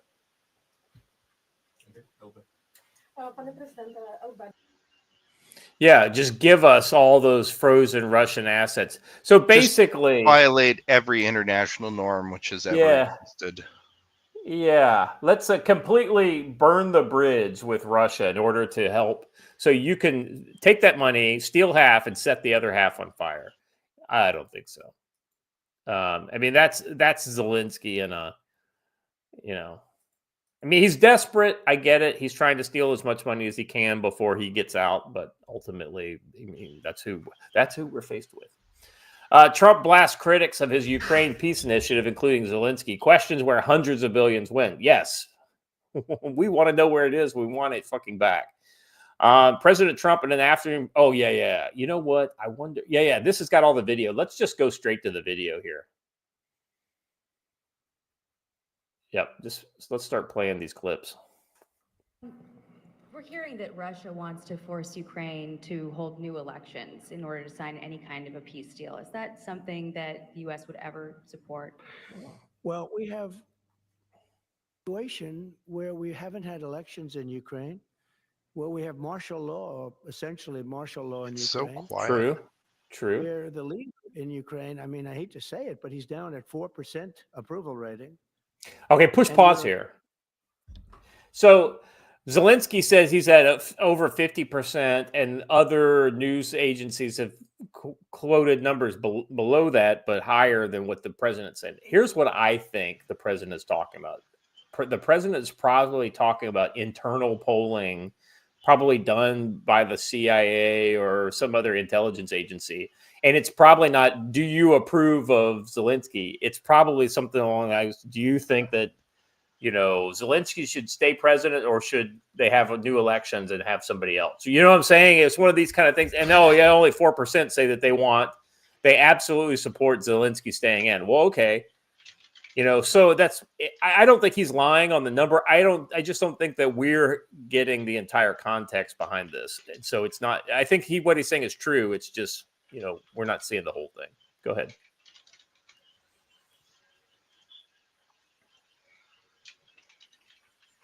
What happened to the audio?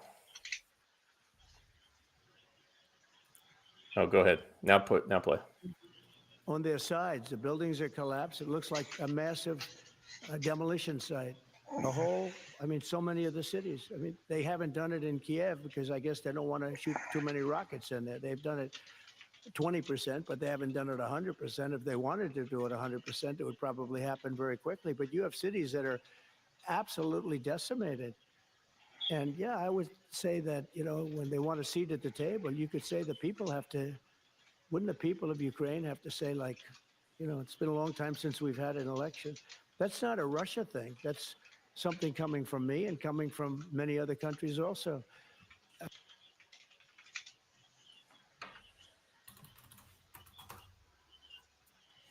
Yeah, that's, by the way, that's an interesting point you bring up there, Watcher. And the Yeah. you want to explain to the Sure, the chat yeah, you know, yeah. Well, it's something we've been, so you guys have probably noticed a weird echo that occasionally happens in the show, and it weirdly started. We noticed literally the day Don got arrested. Suddenly, whenever I was on my computer sharing things, StreamYards would echo whatever people were saying, and it was very odd. We couldn't quite figure out what was going on, and we all kind of made a joke in the back of our heads that it was because of some sort of surveillance that might have been happening or whatever. And I just noticed that it stopped about Hey, 3 days ago. When did Cash Patel get confirmed yet? Yeah, 18 hours ago. Are we? I didn't know he got actually confirmed already. I need to make sure, but yeah, I thought Chat, so. Backup Watcher, did Cash get but he's already? at least in the pipeline, and you know, suddenly the echo problem's gone. So I don't know. No, not yet. It looks like yeah, final is Thursday. This coming Thursday. I think that's right. I think that's like it's tomorrow. Well, I guess I meant when the hearings started. Yeah, I think you went to the vote. Are you on a list now? Yes, you're on a list. Come on. Are you kidding me? Oh, dude. Thursday, yeah. So he's Thursday. They voted to advance him. Okay, all right. So, Okay. but that's a good sign. I think the final member of the Avengers, I think, is Cash Patel, and once he is voted in, the Avengers can assemble. All right, let me get to the next thing here. Yeah, let's go to the next video here. So the second video. It's weird how they're all the exact same length. They're all a minute 17. Anyhow, kind of threw me off. Do you have any message for Ukrainians who, after 3 years of fighting, might feel betrayed or disappointed at not having a seat at these initial talks in Saudi Arabia? Well, I think I'm really disappointed in what's happened. I've been watching this for 3 years. It's a war that would have never happened if I was president. And I've been watching these people being killed at levels that you've rarely seen, not even close, since the Second World War. And I'm very disappointed. I hear that, they're upset about not having a seat. Well, they've had a seat for 3 years and a long time before that. This could have been settled very easily. Just a half-baked negotiator could have settled this years ago without the loss of much land, very little land, without the loss of any lives, and without the loss of cities that are just laying on their side. You have those magnificent golden domes that are shattered, will never be replaced. You can't replace them. 1,000-year-old domes that are so beautiful, you can't replace that. The whole civilization has changed because of what. So when they're worried about not being seated, you mean somebody that should have gone in and made a deal a long time ago.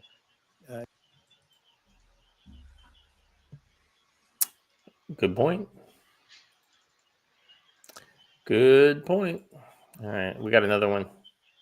I want to see peace. Look, you know why I want? Because I don't want all these people killed anymore. I'm looking at people that are being killed, and they're Russian and Ukrainian people, but they're people. Doesn't matter where they're from on the whole planet. And hold on a second, Watcher. How these are not just people; they're the Russians are all orcs. As I was told that the Russians Yeah. aren't people. We've been reliably informed. That's right. war. Continue. And I think it's going very well. But today I heard, oh, well, we weren't invited. Well, you've been there for 3 years. You should have ended it 3 years. You should have never started it. You could have made a deal. I could have made a deal for Ukraine that would have given them almost all of the land, everything, almost all of the land, and no people would have been killed, and no city would have been demolished, and not one dome would have been knocked down. But they chose not to do it that way. And President Biden, in all fairness, he doesn't have a clue. What he was so bad for this. It was so bad, so pathetic, so sad.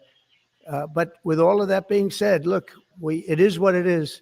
When I left, there was no chance that this could have happened, but it happened because we had incompetent leadership at many different levels. But when you see Ukraine with millions of people killed, including the soldiers, millions of people killed, a big percentage of their cities knocked down to the ground. I don't know how anybody even lives there. You know, when they say they took a poll and Zelensky's at 4%, who's living there? You know, I mean, it's hard to believe that people live there. Their cities are being knocked down. And this is something that would have never happened. And by the way, for 4 years, it didn't happen. It was never going to happen. Go ahead. Yeah, good point. Anyway, so the kind of actually, I want to get to the one where he talks about the money, because that's fairly, yeah, I think it's the next one where he's talking about the money.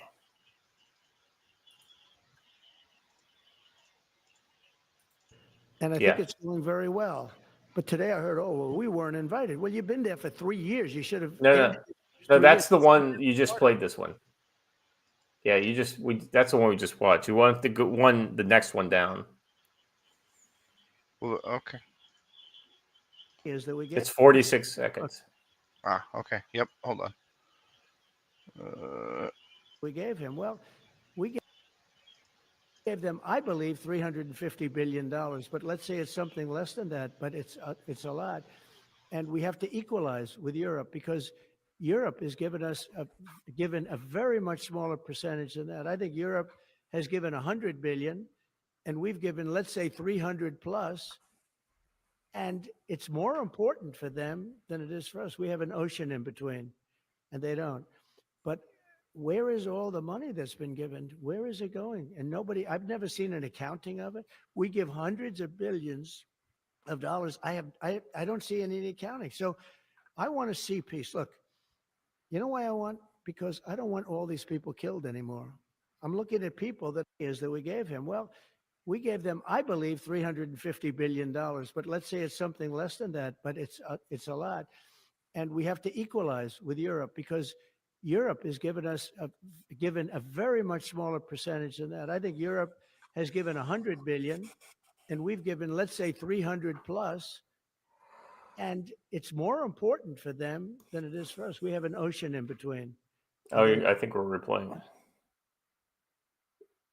Yeah, great point. Where's the money? Where did it go? Because we sure as fuck don't have it anymore.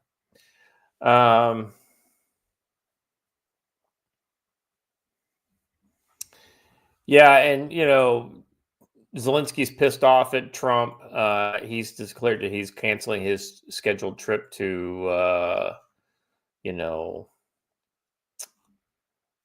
Saudi Arabia after Saudi Arabia hosted Russia in the U.S. Let's see. There's a video. Yeah. Go back to the last article. I want to. There's a Zelensky kind of. He's going off, but I'm gonna have to read it because it's let's see.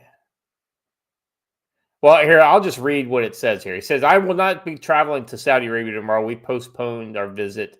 We expect the U.S. representatives in Kiev. I care about what the partners think. I care about what our partners think of us. We are absolutely honest and open. The Russia-U.S. meeting was a surprise to us. We were not invited. I do not know who will stay in Saudi Arabia, who will leave. Europe, NATO, U.S. could give Ukraine hope for strong security guarantees and NATO membership, but we do not hear such support from the U.S. That's right, because it is a fucking pipe dream for you to have NATO membership. It will never happen. Let's be honest. NATO shouldn't even exist in the first place, much less as with Ukraine in it. Unless Ukraine, we could disband it and then they could just start their own NATO. Let's see. None of the players negotiating with Ukraine are talking about return of prisoners. What's the point of saying empty words about how people should not die when thousands need to be brought back from? Yeah, all of your people would come back from captivity unless they're criminals. This guy is just so petulant. All right. Sorry about that. Let's see. Moving on.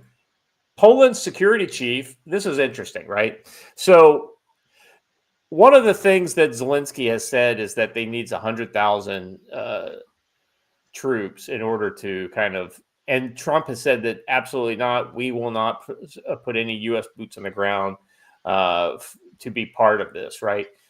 So Poland, probably the only honest broker of actual security partnership within Europe, and they're still gunning for Russia, but still, at least they're doing it from a point of realism.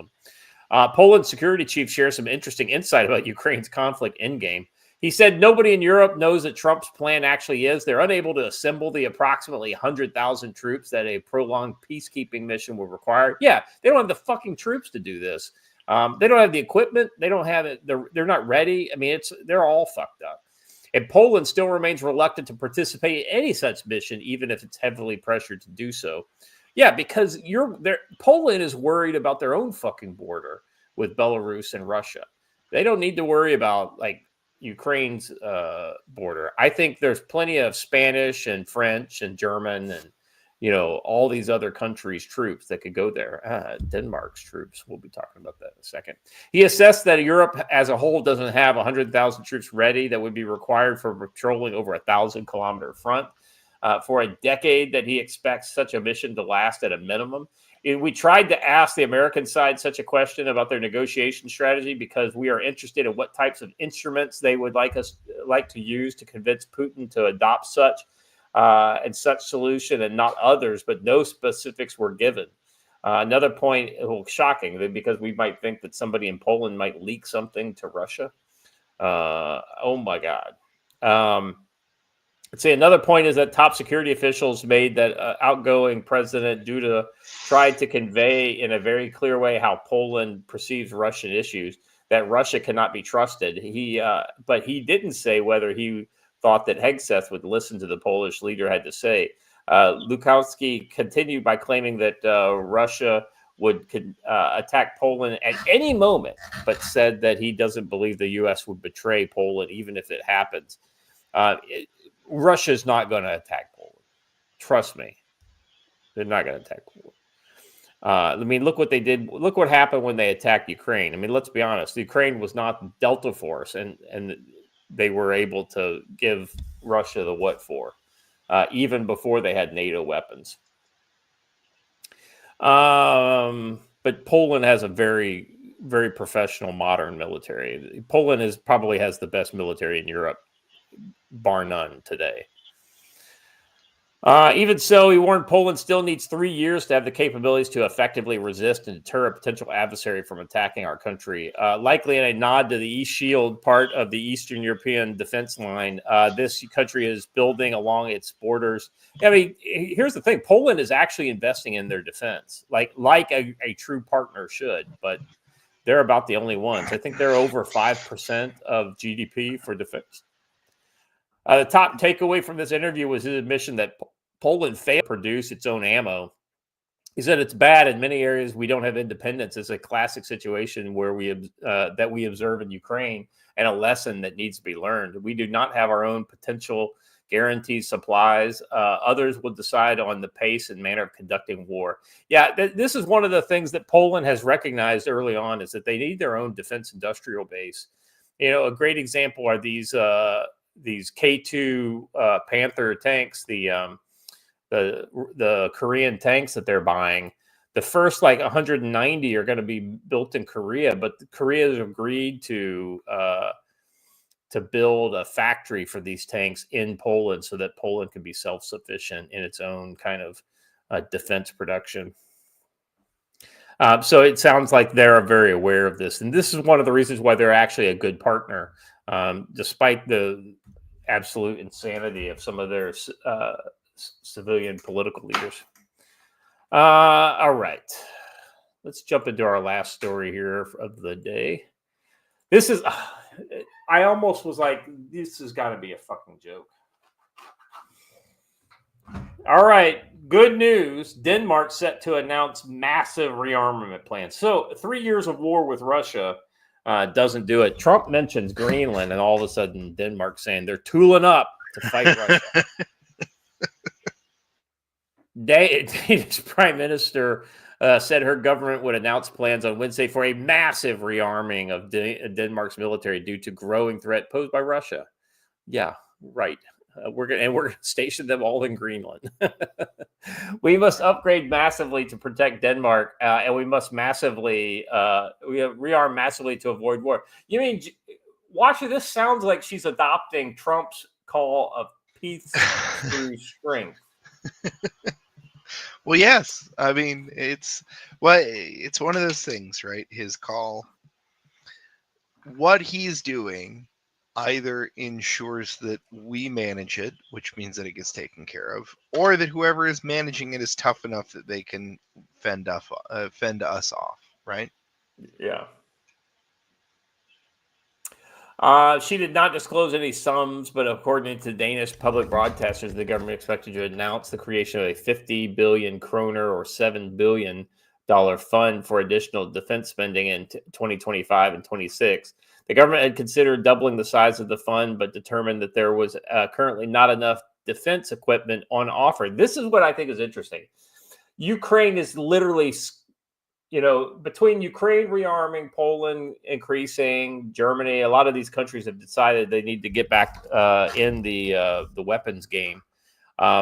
There's just no new production that's available for a country like Denmark to be able to buy a bunch of like new tanks or new drones or whatever it is that they want to buy. So that was an interesting point that I saw here. So when you're Denmark and you don't have your own defense industrial base, you're basically at the mercy of your allies to basically make weapons for you. Amongst the items of the government's wish list are air defense systems, which it does not currently have. It doesn't have any because I think they gave all their air defense weapons away. She also told Parliament that rearming would need to happen quickly, most difficult situation in our country, kingdom, and continent. The most dangerous situation in our lifetime. This is worse than during the Cold War. Because those people were serious and actually minded the store, whereas people like you have completely sold your people out. This is the reason why you need to take the $50 billion for Greenland and say thank you when we write that check.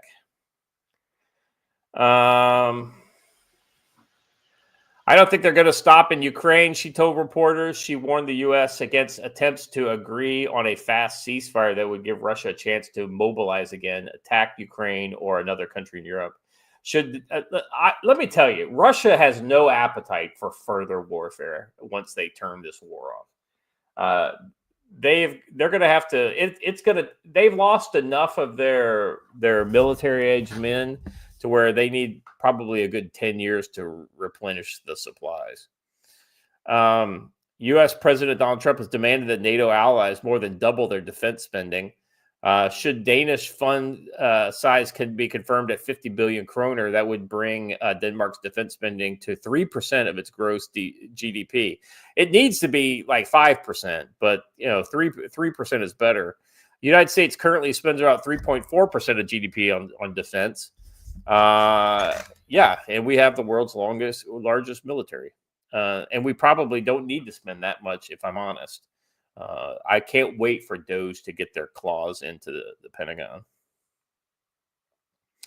The outbreak of war in February 2022, Danish support for Ukraine has amounted to some 7.5 billion in military support and around 741 million in civilian contribution. You know what that means, Watcher? All the air defense weapons that they don't have now probably are smoking holes somewhere inside Ukraine. Well, along with all the anti-air defense stuff that we wish we currently had.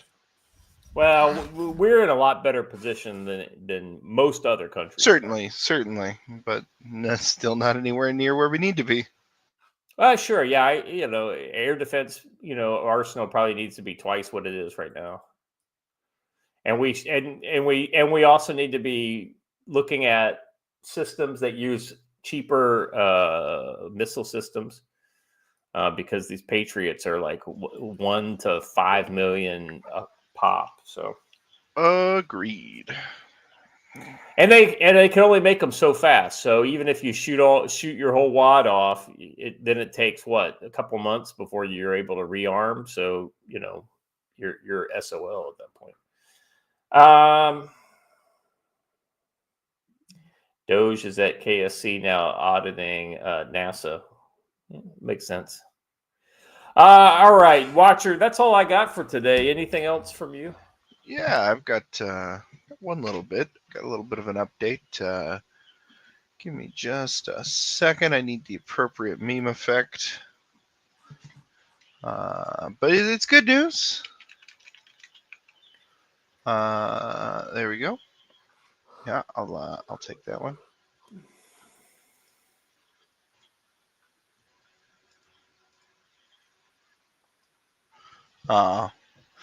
Anyhow, not going to be able to find it quite so easy, but ladies and gentlemen, we got him. This is Jack Ziz Lasota, the leader of the Zizians.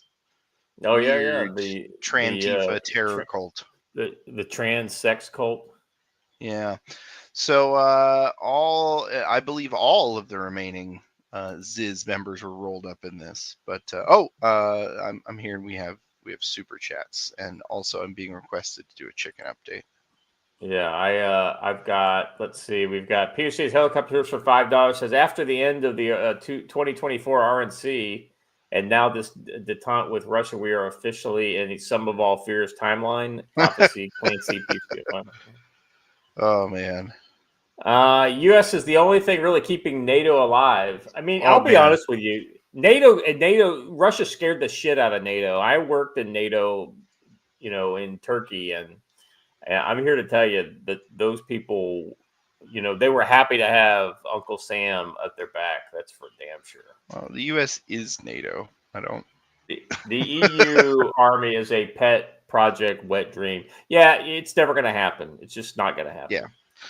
Yeah. How do you say, if you can't even fund your minimal tiny commitments to NATO at a level that makes you a threat to even your neighbors, how are you also then additionally going to fund your own little EU army?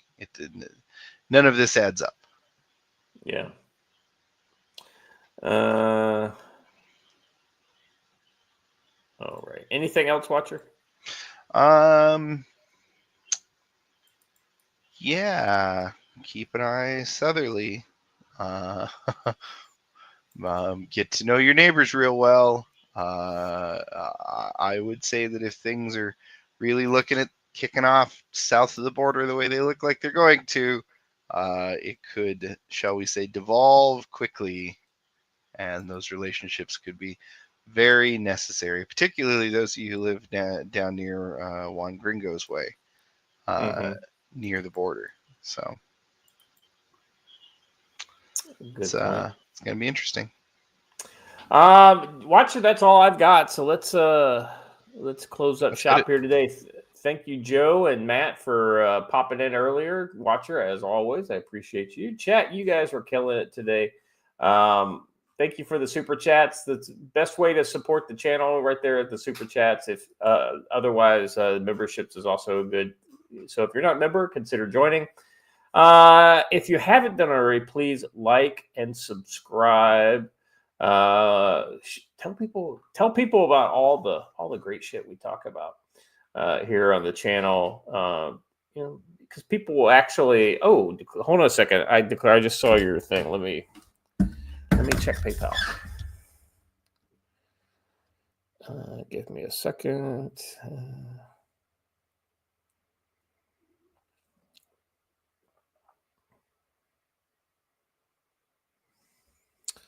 Need that pesky password.